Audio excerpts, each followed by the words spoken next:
Hello, I'm Terrence McNally, and welcome to Freeform, a world that just might work. I'm going to be speaking today with Jon Wiener, host and producer of Start Making Sense, The Nation magazine's weekly podcast, and author with Mike Davis of Set the Night on Fire, LA in the 60s. His 2006 book, Conspiracy in the Streets, The Extraordinary Trial of the Chicago 7, has just been re-released to coincide with the release of the new film, The Trial of the Chicago 7, and you can learn more about all of Jon's work at jonwiener.com. That's JONWIENER. JONWIENER. The show airs as specials on KPFK 90.7 in LA, streams weekly on the Progressive Voices Network on TuneIn, and podcasts are available anytime, anywhere on Apple Podcasts, most major podcast sites, and at my site, terrencemcnally.net, TERRENCEMCNALLY.net. There are only a few days until what has long been called Election Day, but if you're thinking of voting by mail, I'd say do it today.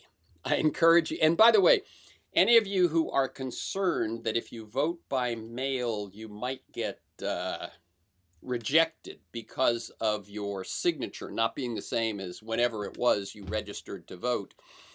At least I know in California, and I think it's true in most places, you will receive some sort of communication that says your signature doesn't match. Help us correct that. And many states even have a tracking system where my wife got the notice today, both as a text and an email, that her vote by mail, which she dropped in one of those ballot boxes, has been received, and her vote will be counted. So that helps take care of any nervousness some of you have about voting by mail. As we confront the coronavirus pandemic, I encourage you to also do your part by social distancing, wearing a mask in public, by finding ways to help those in your community hurt most by the social isolation and the economic devastation now unfolding. Now to today's guest. In the summer of 1968, I was nowhere near the Democratic Convention in Chicago. A group of us in and around Harvard at the time had matched 25 chronic schizophrenics with an average stay of 12 years in Boston State Hospital, with 25 college students who would be their roommates for the summer and receive college credit for their experience. I was the program director of what we called Lombard Farm on an abandoned farm in West Barnstable, Massachusetts on Cape Cod. This was a time of experimentation in the Massachusetts Department of Mental Health, and I was free to work with staff, students, and patients well beyond any credentials I might have earned by that time. It was the summer between my junior and senior years in college. I led ongoing groups in which students were invited to deal with whatever was coming up for them in the experience. I might be up any night till 2 in the morning with a patient with whom I'd been able to build some trust. I completely lost track of time, was probably the least connected to the daily news I've ever been. I saw some of the network coverage on a black and white TV, I recall, and I knew what was going on in Chicago was serious, and that in any other summer, I might well be in the park. But I'm not sure I even watched it every night. I knew it would change things, and I'm not sure how long it took me to realize it would elect Richard Nixon. In 1978, 10 years later, I portrayed Rennie Davis for several months of the 14-month award-winning run at the Odyssey Theater of a play called The Chicago Conspiracy Trial, a play consisting wholly of transcripts from the trial. The only set was the courtroom. We were at our tables with our lawyers. Character actor George Murdoch was indelible as Judge Julius Hoffman, and the audience was basically the jury, and a few very large young men played bailiffs and added some serious muscle.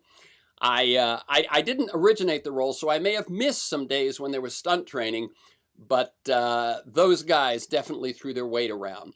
The play was an incendiary experience for the audience every night, and I've never had that experience in any other play.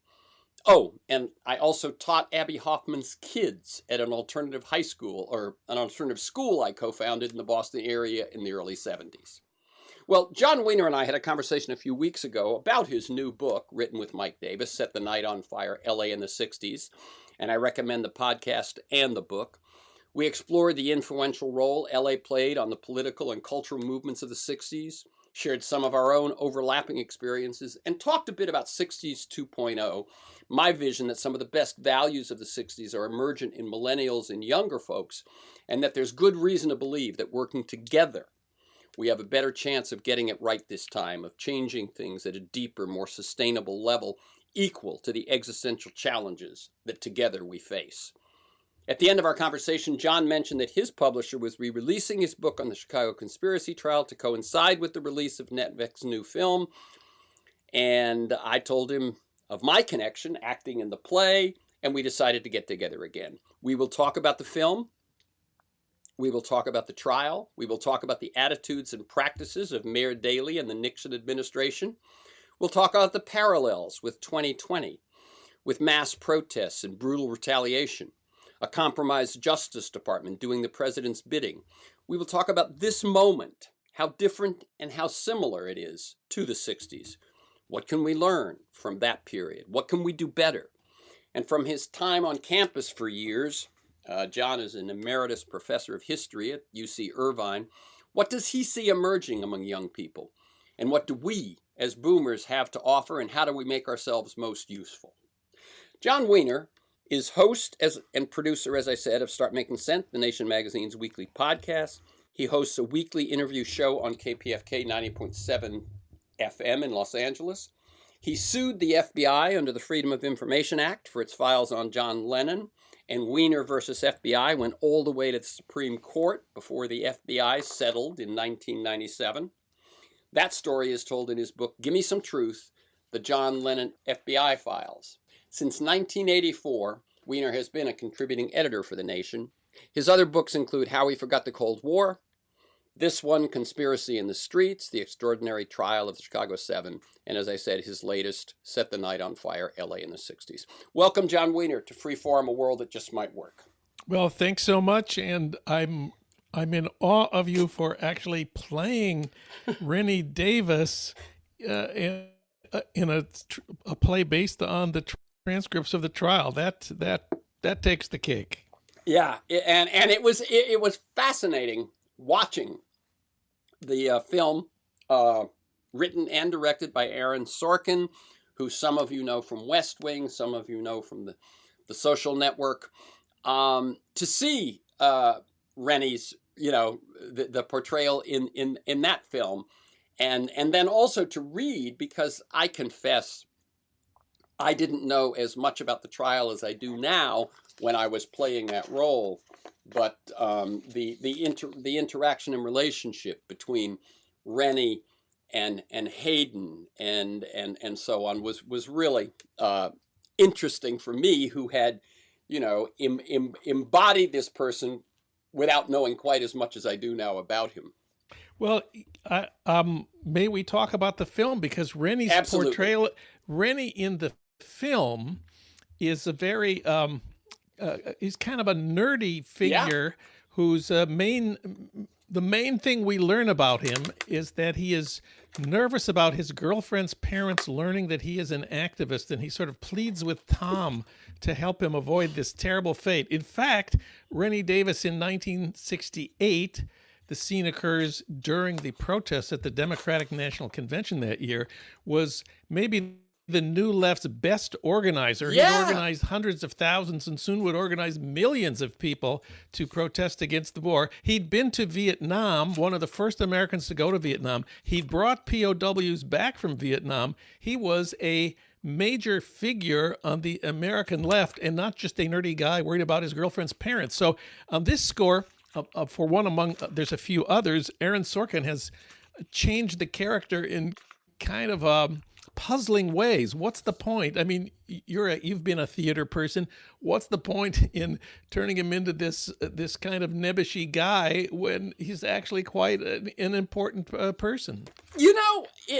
I must say, and this will be fun, Jon, because obviously I have looked at it through the lenses you're talking about, where you have both the political lens, the documentary lens, the fictional lens, etc. And it struck me the same way. Now, clearly, I was describing the film very briefly to my wife, And I said, basically he sets up this competition, this rivalry, there's another word for it, but where Abbie Hoffman, represents cultural revolution and theater and taking on the whole society, and Hayden is the pragmatist, but and Seal is the black man. Other than that, none of the others have much of a real character to play. You agree? Absolutely. I mean, yeah, in some ways, Sacha Baron Cohen kind of takes over this film. It's almost like he was born to play Abbie Hoffman. Abbie Hoffman is like a better version of the Sacha Baron Cohen persona that we have seen in the Borat movies and as Ali G and so on. He's got more substance. He's got a serious side as well as a playful side. He's got a very clear theory of political change and political revolution. Sacha Baron Cohen is fantastic at this. They're saying maybe he'll be nominated for Best Actor. But he does sort of overshadow everybody else. And as you say, the script, the Aaron Sorkin script, and of course, Aaron Sorkin scripts are speeches where people have incredible arguments with each other, and the eloquence is just overwhelming, and nobody is ever at a loss for words. And this is part of the work of Aaron Sorkin. And of course, also, let us say right at the top here, this trial lasted 5.5 months. Aaron Sorkin boils it down to 2 hours and 10 minutes, right, which includes flashbacks to what actually happened at the Democratic National Convention demonstrations in 1968. So there's got to be a huge amount of condensation, of focusing, of limiting what you're going to cover. You're not going to do it all. It's going to be turned into an Aaron Sorkin story. It's not a documentary. Let us concede that at the top here. And for Aaron Sorkin, this kind of the central conflict, as you say, is between Abbie Hoffman's idea of cultural revolution, playful revolution, outrageous stunts that capture media attention, and as he titled it in a book he wrote, Revolution for the Hell of It, but very seriously wanting to change everything about America that needs to be changed, against Tom Hayden. The portrayal of Tom Hayden's politics is off in Aaron Sorkin's view. Tom Hayden is kind of the mouthpiece of Aaron Sorkin. Elections are what count. If you can't win elections, you're nothing in America. That was not Tom Hayden's view in 1968 or 1969. It is. Tom Hayden did become a Democrat and ran for the state legislature, I think in 1975 or something like that here in California. But in 1968 and 69, it's true that he had a more, what shall we call it? You call it pragmatic. I think that's right. He didn't want to just ridicule the judge and delegitimize the entire process. He wanted to win a hung verdict. He wanted to use the trial to tell the truth of what actually happened, convince a couple of jurors that these charges were completely false and trumped up, and avoid going to jail. He was not advocating voting in 1968. He certainly not. I don't even think Aaron Sorkin ever thought of this. Who's there to vote for? Hubert Humphrey, the war party, the party that sent 500,000 Americans to Vietnam? You couldn't vote for them. Anyway, the central drama of this book is between Abbie Hoffman, played by the irresistible Sacha Baron Cohen, and this kind of stand-in for Aaron Sorkin's politics. And then, as you say, there's Bobby Seale, the angry black man, angry for a very good reason. Yes. His lawyer is not present because he's just had surgery in San Francisco, and so he has no counsel. He's been denied the right to counsel. He repeatedly demands his right to counsel, and then he switches and starts demanding his right to represent himself if his counsel, Charles Gary, can't be there. And the judge consistently refuses and says, "You're sitting next to a lawyer; he'll represent you." Yeah. So there's that battle, and then there's a third battle, which is between basically Abbie, but all of the defendants, and the judge, the outrageous, impossible, intolerant, crazy Judge Julius Hoffman, who is so much part of the prosecution. It's just unbelievable. It was unbelievable then. Yep. And it's unbelievable now. But that's sort of the outline of the script, and it makes a movie. I don't know what you thought of it. I sort of found it a kind of guilty pleasure. This is a very enjoyable, very entertaining, and very satisfying movie, even though it has so many things that we know are wrong with it. That's right. No, I quite agree. I wouldn't have used the term guilty pleasure, but I thought there's you've lived in this town long enough, and I've worked in the business. For those who, obviously, we said I was playing Rennie Davis in 1978 for 20 plus years. I was an actor, writer, and producer, and director. So I really found what I found myself saying, which is probably means the same thing as guilty pleasure. I said, boy, this is a movie. Great. It's a movie that's got its eye on the Oscars. It's a movie that's got its eye, that as we said about Sorkin, his battles are people in most Sorkin movies represent ideals, ideas, points of view, and he, when he does a great job of it, which I think, for instance, and I'm not saying this isn't a good job, but Social Network, I felt really, to me, that was his finest hour. He got the ideas he wanted to get across through these characters, but in a way that kind of had a wonderful momentum and all of that to it.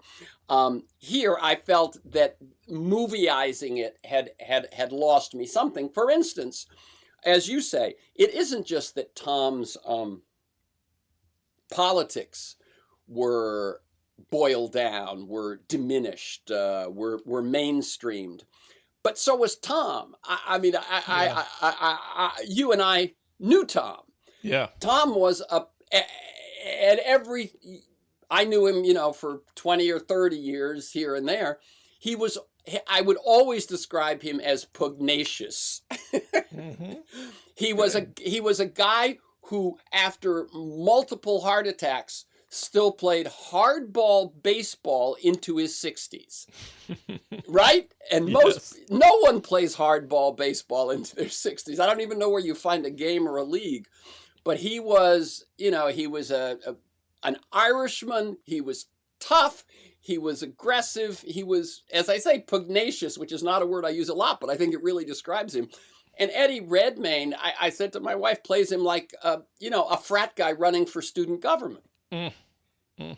And that's too bad. That's too bad. And now, I agree with you. Sacha Baron Cohen, as a performer, has a very similar cultural role, a very similar cultural attitude to Abbie Hoffman as a political performer. Yep. That crazy stuff that he did, let's say, starting with Ali G, is very much political theater. He was doing it in the realm of theater, if you will, or entertainment, whereas when Hoffman was doing political theater, he was doing it in the realm of politics. But the Venn diagram, the overlap of those two is huge, right? And he is in a way, the most sympathetic. That is the one that we sort of go, oh, yeah, get him. Right. As audiences, we root for him. Now, we've said what we missed and so on. Now, what the other thing we have to remember, and I'm sure you've thought about this a fair amount, is that a lot of people who are going to see this film won't know any of that. And right. Not only that, they will know some vague idea that there was a trial at some point. And I don't know when Sorkin first tried to get this made, but to have it come out a month, 2 months, something like that, after the mass protests of Black Lives Matter were all over this country, and Trump responded so similarly to Nixon and Barr to Mitchell and all of that, that I think there is an audience for it, and for them, they will they won't bring our baggage to it. I think to them it will be, it'll be meaningful that as the other thing that just came out on stream this week, David Byrne's American Utopia says, same as it ever was. Yeah, fascinating.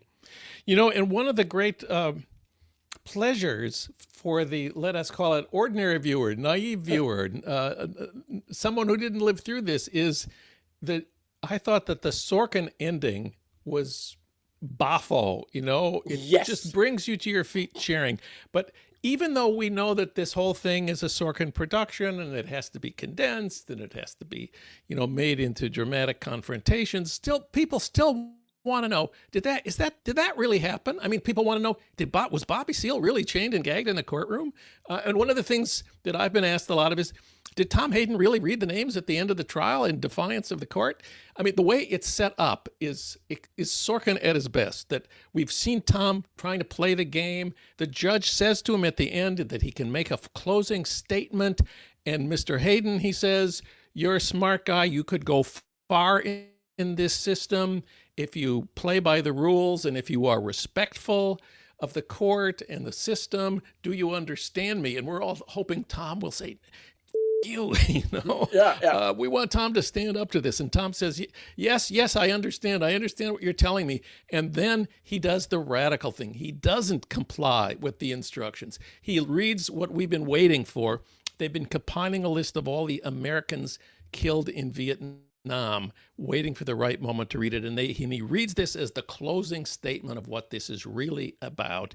And the judge goes crazy and the courtroom goes crazy and we go wild with happiness. Yeah. Unfortunately, nothing like this happened. Well, wait. When you say nothing, it's not quite nothing, because there was a reading of the names, wasn't there? Yes. But it was at a different time with a different plot twist. Go ahead.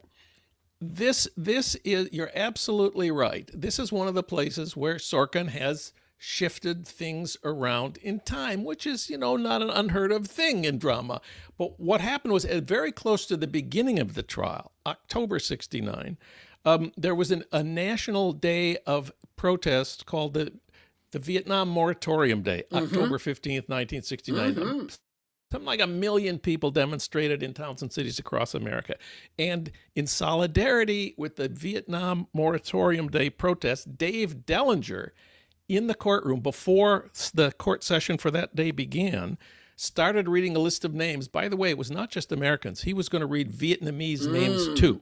That's Dellinger. But he got stopped. And they then had a big dispute with the judge about what was permissible and what wasn't permissible, and it never happened on October 15th. Now, the trial then didn't end until 4.5 months later, in February. What actually happened on the last day of the trial was that the jury brought in verdicts of guilty for 5 of our 7 heroes, and they were all sentenced to 5 years in jail on the charges and more years for contempt of court. So it didn't really have a happy ending. Yeah. Only in Aaron Sorkin's world do we get a happy ending, but somehow it brings us cheering to our feet, and we're very happy that we've seen a great movie, and we tell all our friends they should go watch it. Yeah, and now when you say there was a happy ending, or a happier ending, which is that these charges were thrown out. 2 years later. 2 years later. 2 years later. 2 years later, it was all overturned. Everything was overturned. The convictions were overturned, and the contempt citations were vacated. Yeah, and you make a good point in your book, which of course I don't learn from the movie, but that there were 2 sets of charges, and that what we hear about the most, it seems to me, in the film, and just by the very sort of name that the trial has become known about, was the conspiracy charges. And the conspiracy charges, it struck me, were always going to be challenging. Some of these people had hardly ever met. Bobby Seale spent 4 hours in Chicago. There was no way he was in on a conspiracy. As you have pointed out, and others have pointed out, there were really there was the Bobby Seale and he was head of the Black Panthers at the time.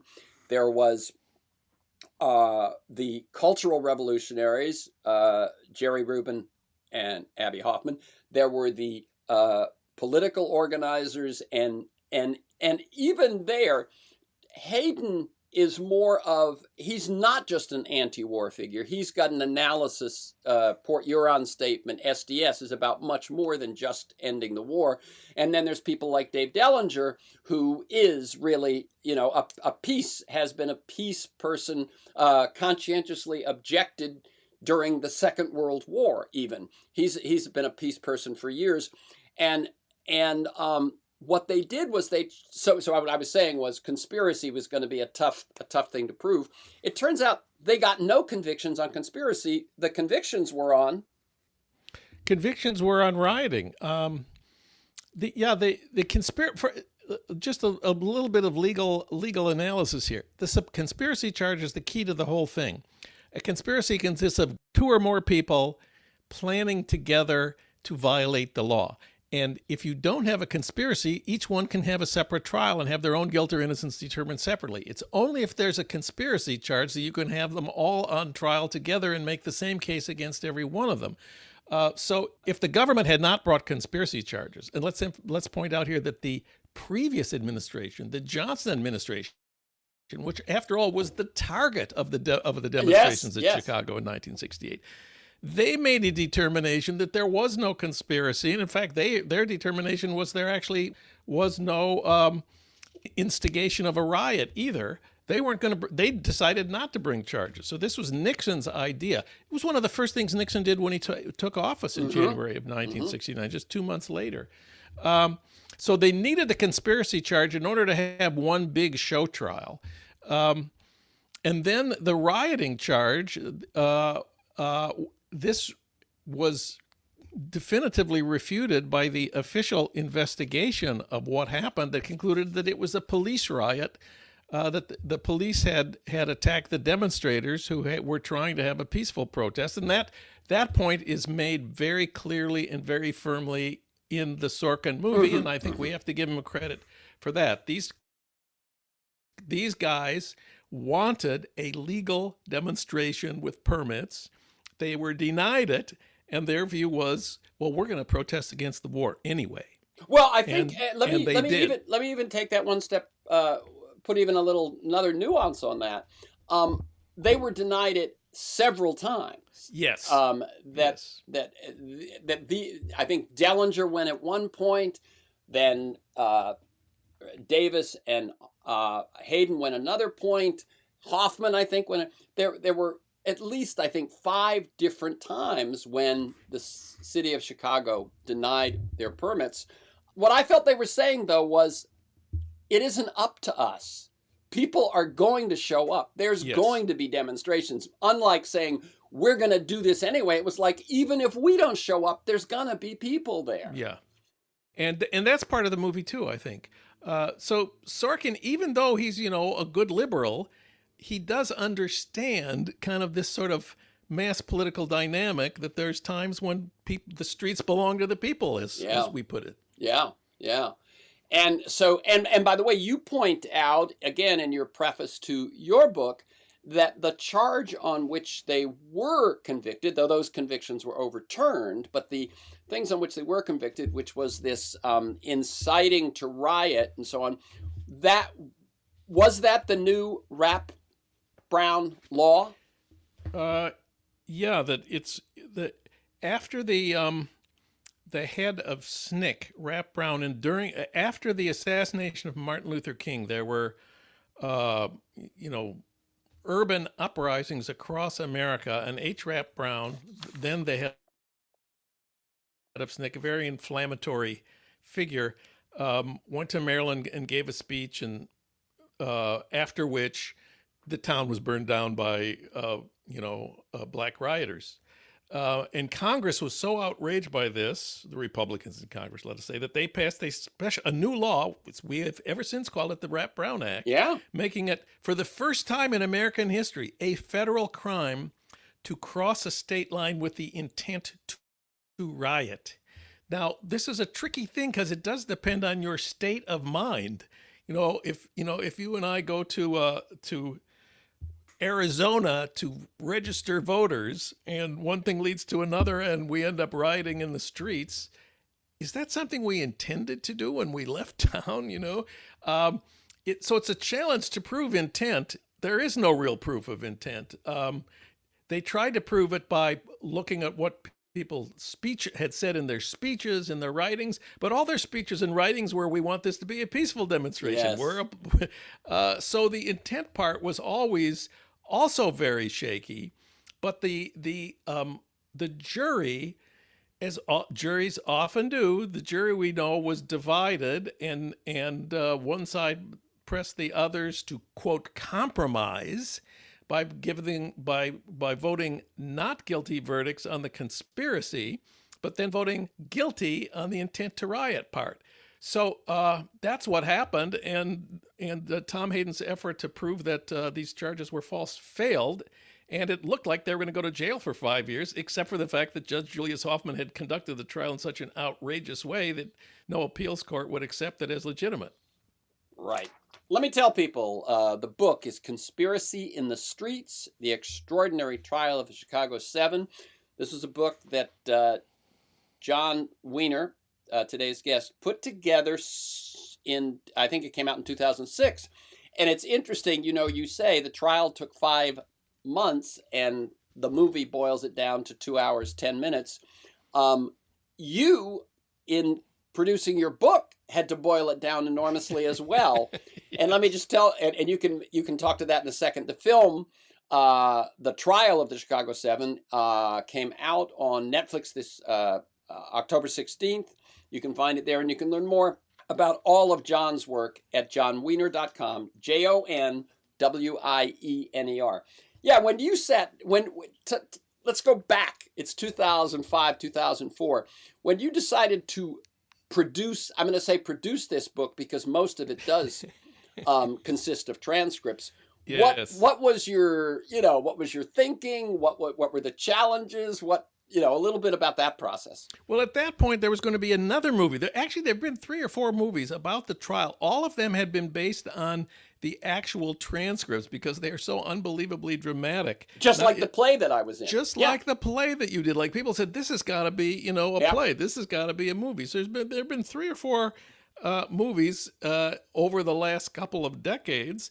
And a movie and the Sorkin one started out, I think, in 2009 or something like that was the original, when they originally got the idea of doing this. And, in Hollywood, it takes a while. Things fall apart. They come back together. The writers go on strike. The actors go off and do something else.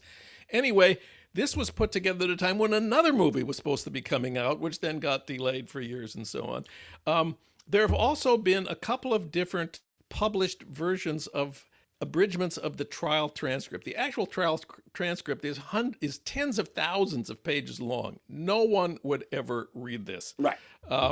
Except people trying to condense it into something smaller. Trying to excerpt it. Yes. Like so you. our goal was to boil it down to about 200 best pages, and these are pretty darn good pages. And I think I think we did a good job of that. But the most important thing here is that I wrote a 40-page introduction kind of explaining the whole thing. Who are the characters? What are the legal issues? What's the political situation? What actually happened? How do you understand the prosecution? How do you understand the verdicts? What's happened to everybody ever since? That was, I think, the real contribution. In addition, we were lucky enough to get drawings by Jules Feiffer, the world-famous Pulitzer Prize-winning cartoonist who spent the whole 4 months in the courtroom drawing everything. No cameras were allowed in the courtrooms. And then we have a cover photograph by Richard Avedon. The original is now in the Museum of Modern Art. It's really it's shot the very first day of the trial of all the defendants lined up. And you can see in this picture, Tom Hayden does not have a haircut like Eddie Redmayne had in character. Tom Hayden has a big mop head of hair. He looks like a beetle or something like that.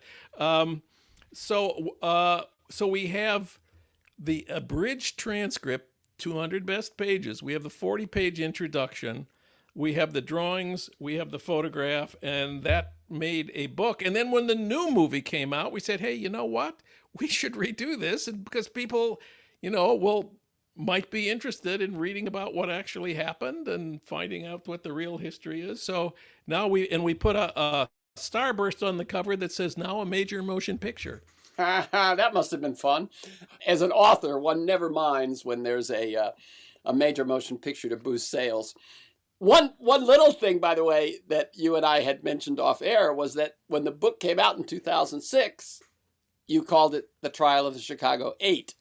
Ah, yes. This is has been a burning issue ever since 1969. It started out with 8 because Bobby Seale was part of the indicted conspirators. After he was gagged and chained in the courtroom, his case was severed, and in the end there were 7. So do you call it the 8 or the 7? Well, for a long time, a lot of us said the correct position is 8. To call it 7 means you're leaving out Bobby Seale, and that, of course, is racist. Don't do it. Yeah, he may not have been a conspirator, but he was a victim of this thing. Yes. So we called it the 8 and we're never. I don't really understand. I've never read exactly why Aaron Sorkin wanted to call it the 7. Obviously, he's referring to the verdicts, the people at the end. He shows all 8 of them. One of the top billed person, maybe it's just in alphabetical order, is Yahya Abdul Mateen II, who plays Bobby Seale. So Bobby Seale gets a lot of attention, kind of the dramatic center of the film. Of the defendants, he's the third most prominent. And has the most dramatic single scene. Yes. So they certainly know how important Bobby Seale was, and that's very important to the film. But he calls it the 7. Hollywood has 1,000 times more power than the average book author. So we decided we better use their term to for our book, so people will know it's the same trial. Right. So the reissue has gone from 8 to 7. One of the things that went through my mind was that although it was not a hit, it was quite a wonderful movie, and I think the first one many of us saw by John Sayles of the the trial of the Secaucus 7. Oh yeah, that was a wonderful movie. But I think when something like that happens, it begins to reinforce in the public consciousness the 7-ness of it, and it's somehow, because I don't think Aaron Sorkin's the first. I must say, have always referred to it as the Chicago 8, and my guess is you have as well. But absolutely. The convention to call it the Chicago 7 has been around for a long time, and Lord knows exactly how that happened. But it does change in some ways the meaning of it. Let me see what were I found a quote that you had from Hoffman that. I'm going to move now to the parallel sort of with the present. Okay. And you have a quote from Judge Julius Hoffman, who at one point says, "If there's any judge who looks after underprivileged members of other races, it's me." Yes. Which sounds just like Donald Trump saying, "No one's ever done more for the black person in America than I." Excellent point. I think you're the first person to find this parallel. Congratulations and thank you. I mean, it's both shocking and same as it ever was. One other thing that you point out that I'm just going to mention is that the long-suffering jury who made this, quote, compromise, which ended up, with these at least temporary convictions, these 5 convictions, the jury was sequestered and the defendants were not. Yeah. The jurors had to stay in a hotel for 4.5 months, cut off from their families and from all news of the outside world, which God forbid might contain something about the trial. So they really suffered. I feel bad for this jury. even though they brought in the guilty verdicts, they suffered more than anybody else in this trial. But I'm saying the choice of not compromising for those 4 who went along with the guilty verdicts was, sitting in that room for another day or 2 or 3 or 4, and there was, there was increased motivation. But the defendants, as we see in the movie, the defendants are free at night to go out and make speeches and public appearances, and we watch them do so. Yeah, and raise money and recruit new witnesses. Well, you'd think that the prosecution would be unhappy about that, but they knew that sequestering the jury was going to work for them. Yes, exactly. To not allow them to be exposed to the way the public might actually feel about some of this. You also quote, and this is this isn't that you dug up this quote, but Mayor Daley says, "Shoot to kill." Now, this was before Kent State, and as far as we know, no one was killed. But that reminded me of somewhat close to the rhetoric of Trump, and it reminded me of the execution of Michael Forrest. I'm not sure quite how to pronounce his last name, Renault or Renil, the fellow who was alleged to be the shooter of a right-wing protester in a protest, and then was gunned down by law enforcement, which basically, as what we can learn from witnesses, was basically a judge, the law enforcement officers who did this, judge, jury, executioner. We should mention in this context, Fred Hampton, the head of the Black Panthers in Chicago, young, charismatic guy who's portrayed in the film, was murdered in his bed by the Chicago police during the trial, which was one of perhaps the lowest point of the trial. And up until then, we see him as in the streets as somebody who was in his bed. We also see him as a confidant of Bobby Seale. Yes, and then it is Seale's, if you will, sort of biggest breakout, which leads to his being bound and gagged and separated, and his trial separated, is after the murder of Hampton. And I don't know whether that's correct with the actual chronology or that was just the film's chronology. No, I think it is. Yeah. I think that part is correct. Yeah. And I had forgotten that it happened during the trial. It's easy to forget. It's easy to forget. Yeah. You also point out that Davis and Hayden had written a very clear position paper about the nonviolence, which because, and this fits the difference in their, they saw a nonviolent demonstration in Chicago as a recruitment tool for more participation against the war, and a violent confrontation as scaring and alienating folks so that they would stay away from the anti-war movement. And this was not allowed in the trial, right? Correct. And in fact, that did have a huge effect on the size of the protests. Originally, I mean, I can remember this from the time, they were anticipating 100,000 people might come to this demonstration. There had been huge anti-war demonstrations.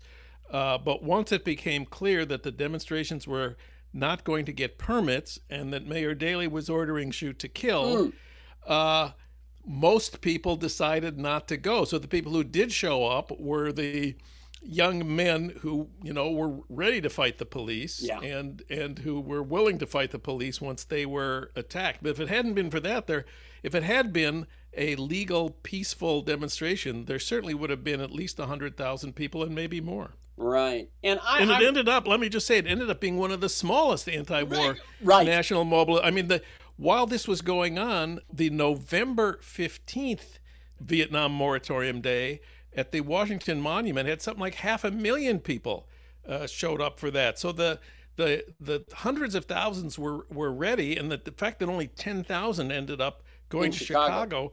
I mean, in the end, it didn't really matter that it was 10,000 and not 100,000. They still made history, but right. It could have been very different. Right. And I'm reminded of, I've had her on the show in the last couple of years, the work of Erica Chenoweth. Are you familiar with this or not? No, tell me about it. Okay, so she's, I think she's at the Kennedy School now, but she and another author whose name is slipping my mind right now did the research. And the question they ask is it more successful to demonstrate violently or non-violently? And it is clear from their research, and they're looking at actually toppling of regimes, not just, some small local issue, that non-violent is markedly more successful for exactly the reasons that Davis and Hayden were putting forward nonviolence. Yeah. You're talking here about South Africa, yep. about Gorbachev in Russia. There are many vivid examples of how nonviolent protests led to the end of oppressive and the regimes. reason is that people who sympathize will join a nonviolent protest. And their statistic in that book is 3.5%. If you ever get 3.5% willing to demonstrate, you basically win.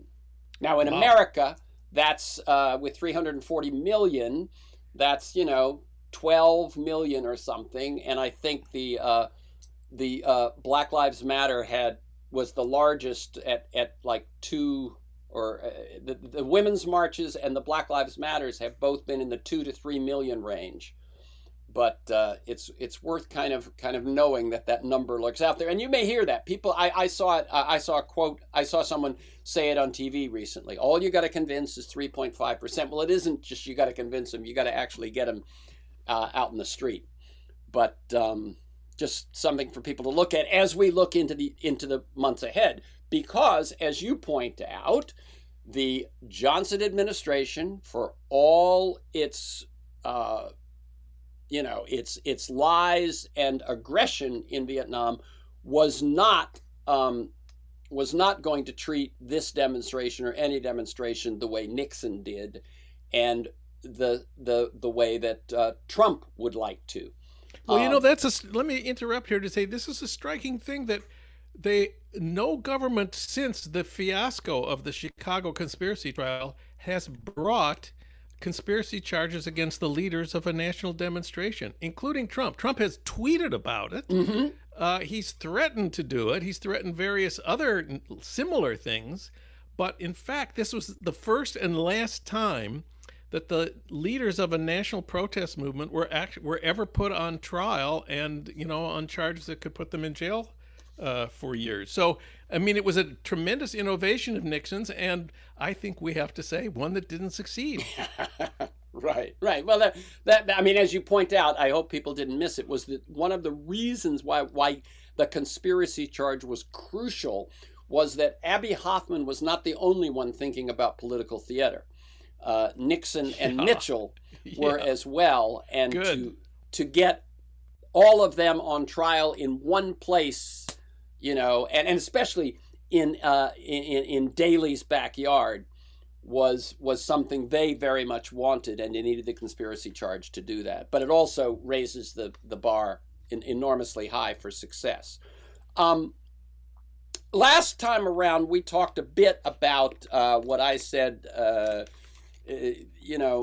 Instead of keeping me awake at night, it sort of makes me kind of hopeful at night, which is this notion that I said of 60s 2.0, of the millennials and the Generation Z and now high school kids sharing a lot of the best values of the 60s. And yet, as you and I both agreed when we talked a month ago, with advantages, I feel, and I'll just very quickly say what my three were. One, that technology allows people to organize very, very quickly, allows people to not feel isolated, allows people to be nimble.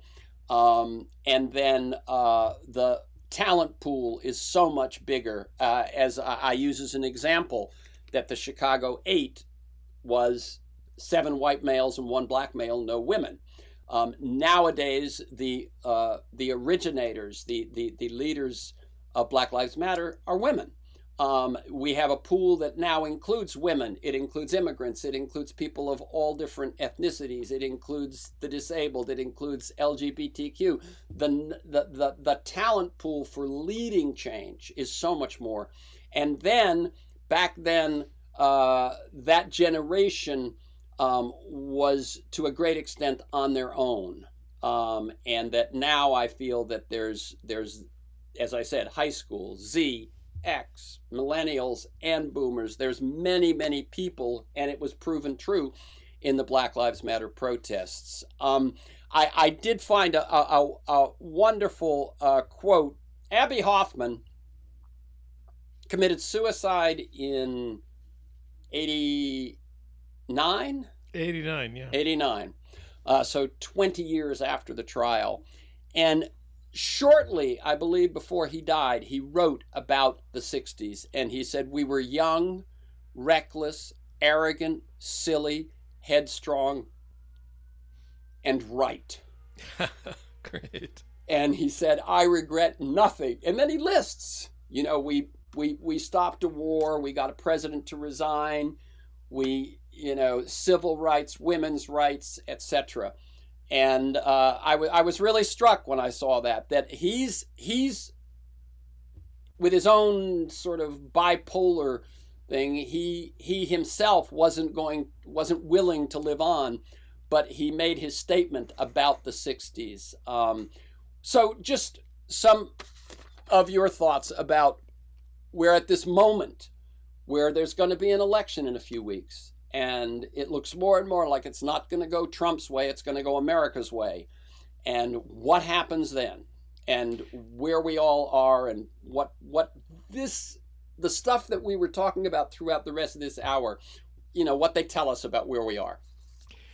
Well, it's a whole world better, partly for the reasons that you have just laid out so eloquently.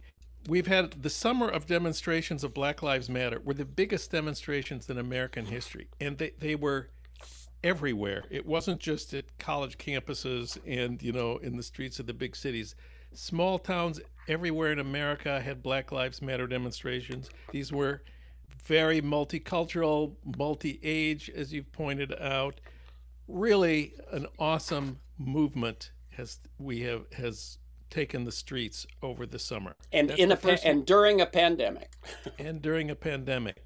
Second of all, whatever you might think about Trump, the political situation that we face this week, this month, is much better than the one we faced in 1968. In 1968, remember, Bobby Kennedy, the liberal hope, had been assassinated. Eugene McCarthy, the other anti-war candidate, had failed.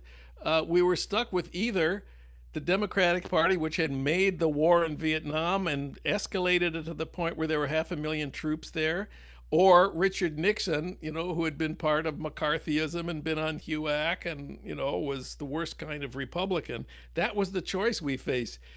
You know, we have a much better choice now. Nobody is arguing. Well, there may be a few of our friends arguing that you shouldn't vote for Biden, but, you know, 99% of all our friends, even they know that Biden has a lot of limitations, a lot of weaknesses. His past is not very inspiring, but we really, elections are about choosing, and we're going to choose Biden, and there isn't a big debate about this anymore. Whereas in 1968, there really wasn't anybody to vote for anymore, and so our situation is much better in that we have a political path out. But then, as you say, what happens on January 21st? Biden takes the oath of office on January 20th. Then we really have to go to work. Then it is up to us to go back to the streets and to press Biden to do the right thing, because I'm not very confident that he knows the right thing at this point, and he's going to need some people helping him along with loud voices and firm convictions and clear ideas. With that in mind, I'm always reminded first of what I saw and said when Clinton was elected in '92, which was go back to Franklin Roosevelt. He's elected at a time of crisis. He is basically a wealthy New York moderate, and he gets demands from the farmers. He gets demands from the unions. He gets demands, and he says, "Make me do it." Exactly. Yes. And that's what we need. Now, by the way, I was also thinking of that November 4th, which is when the militias who were plotting to kidnap and maybe execute Gretchen Whitmer feel this is their moment. They have been standing by long enough. And Trump will still be president, and Barr will still be attorney general. That period between the election and the inauguration is the one that has me the most concerned. Yes, me too. I was very heartened by Trump's seemingly offhand remark on Friday in Macon, Georgia, where he said, if I lose this election, maybe I'll have to leave the country. Now, it is very interesting that that is what he's thinking about now, as opposed to maybe if I lose the election, I'll have to lead a military coup and end American democracy. No, he's thinking maybe he'll leave the country.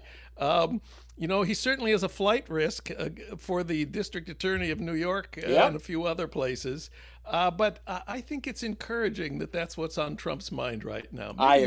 Maybe he'll just leave. Yeah, that was. I must agree with you. That was, wow.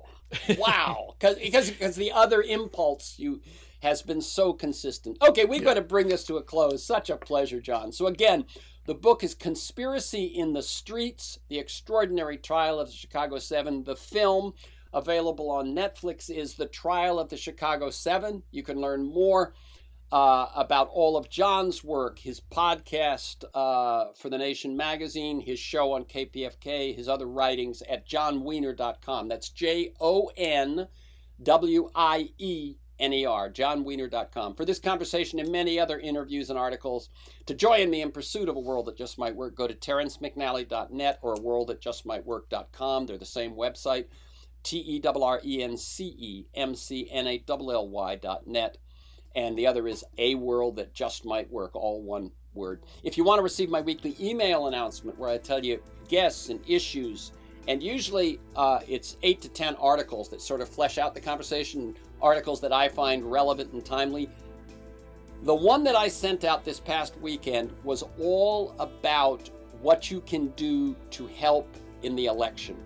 If anyone wants me to send you that, it's registration, texting, phoning, who to donate to if you want to get your money into the grassroots instead of into the rich consultants' pockets, all of that.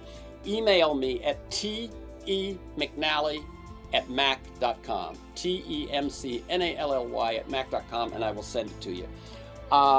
You can also sign up there to get my weekly announcement. You can subscribe and listen to the Freeform podcast on Apple Podcasts and most of the other podcast sites. You can also follow me on Twitter at McNally Terrence. Thanks to G in production and George Vasilopoulos at Progressive Voices. And most of all to you, my listeners, please share this podcast widely. Thank you, Jon Wiener. Keep up the good work. Thanks for having me. It's been great.